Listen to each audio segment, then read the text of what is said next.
Most powerful Indians జాబితాలోని ప్రధాని నరేంద్ర మోడీ మరోసారి టాప్లో నిలిచారు.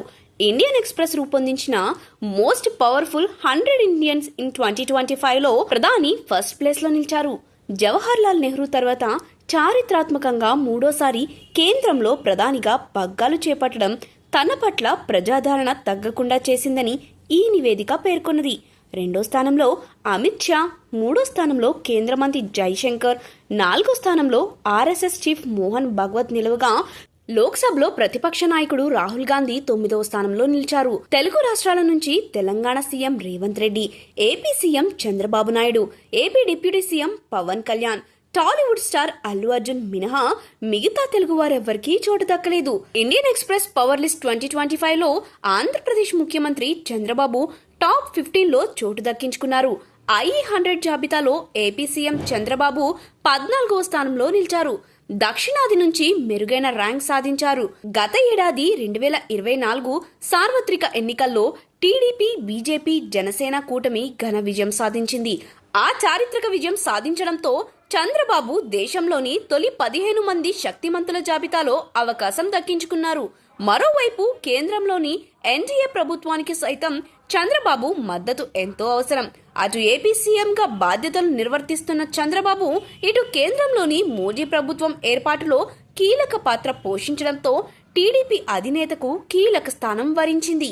జాబితాలో సీఎం రేవంత్ రెడ్డి 28వ స్థానంలో నిలిచారు. గతేడాది నివేదికలో 38వ స్థానంలో ఉన్న ఆయన ఈసారి 10 ర్యాంకులు మెరుగుపడి 28వ స్థానం దక్కించుకున్నారు.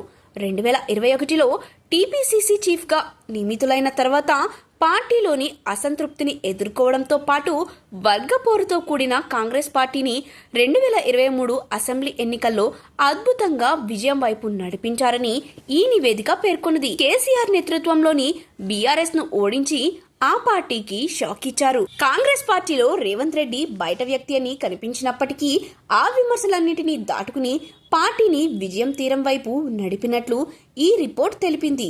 6 గ్యారంటీల హామీ అమలు ఆయన ముందున్న ప్రధానమైన సవాలు అని స్పష్టం చేసింది. అలాగే యాక్టివ్ అవుతున్న బీజేపీని ఎదుర్కోవడం ఆయనకు సవాలు అని, రాబోయే స్థానిక సంస్థల ఎన్నికల్లో తన పార్టీని గెలిపించుకోవాల్సి ఉందని ఈ నివేదిక స్పష్టం చేసింది. AP deputy CM Pawan Kalyan గతేడాది ఈ జాబితాలో చోటు లేకపోయినప్పటికీ ఈసారి 73వ స్థానంలో నిలిచారు.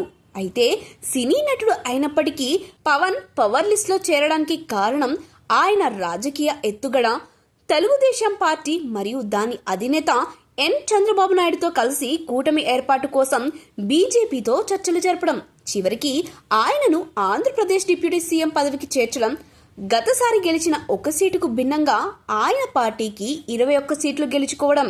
టాలీవుడ్ యాక్టర్ అల్లు అర్జున్ ఈ జాబితాలో 92వ స్థానంలో నిలిచారు. టాలీవుడ్ నుంచి మిగతా వారెవ్వరికీ స్థానం దక్కలేదు. క్రికెటర్లలో రోహిత్ శర్మ 48, విరాట్ కోహ్లీకి 72, బుమ్రా 83వ స్థానం దక్కించుకున్నారు. ఆలియా భట్ 100 ర్యాంకుల్లో ఈ జాబితాలో ఆఖరిలో నిలిచారు. వీరితో పాటు 10, 11వ స్థానాల్లో ముఖేష్ అంబానీ, గౌతమ్ అదానీలు నిలిచారు.